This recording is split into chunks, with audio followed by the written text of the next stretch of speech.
Hello everyone, today I'm looking at heterodyning, or combining two frequencies together to produce a sum frequency and a difference frequency. This is an overview of the setup. We have two oscillators, both sine waves. We'll set these to slightly different frequencies. We'll measure each output on the display on a separate trace, and then we'll do the math on that. The two signals are then mixed together through this arrangement of resistors.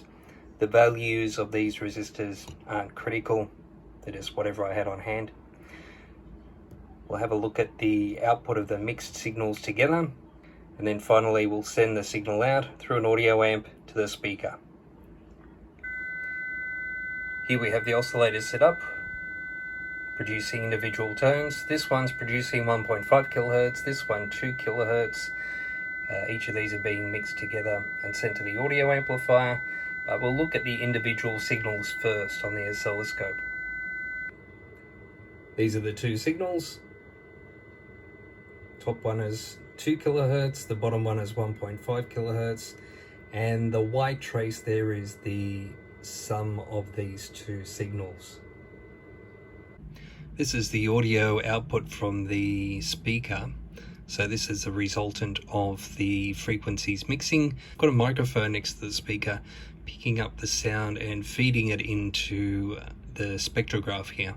And so we can see the two main frequencies, 1.5 kilohertz, 2 kilohertz. The spectrograph also shows the sum of these two frequencies, which is 3.5 kilohertz. This 3.5 kilohertz is representative of the heterodyne energy, the sum of the two frequencies. We'd also expect to see the difference of these two frequencies around 500 hertz. 2 kilohertz minus 1.5 is 500, but probably owing to the poor sensitivity of the speaker, we don't really see that.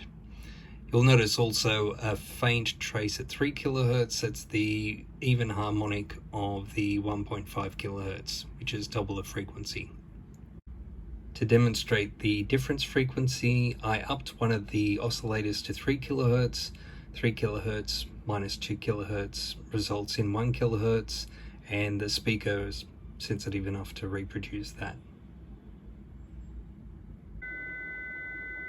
In this test, we're mixing 1.5 kilohertz with 2 kilohertz. The output of the fast Fourier transform is shown here.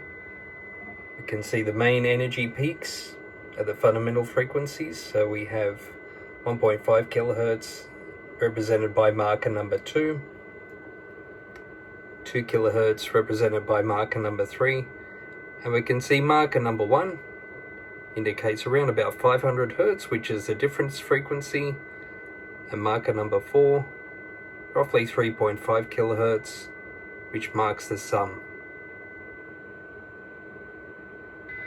The yellow waveform at the top is the mixture of the two frequencies, and it is the signal that's presented to the audio amplifier.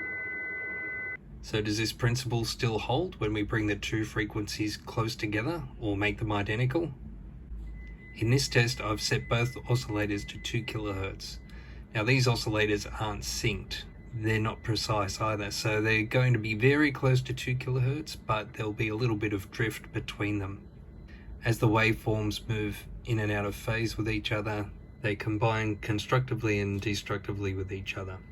The frequency of this amplitude modulation is the difference in frequency between the two oscillators. Can you think of any situations where you might experience this beating of frequencies in the real world? One situation that comes to mind is being on a twin-engined aircraft. When the engines are set to a particular power setting, you can still sometimes hear very low frequency amplitude modulation, and that's merely because of the very slight difference in RPM settings between the two engines. So when you're out and about, listen out for this and see if you can identify the cause.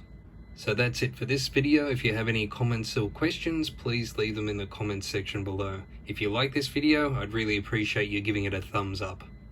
Thanks for watching and have a terrific day.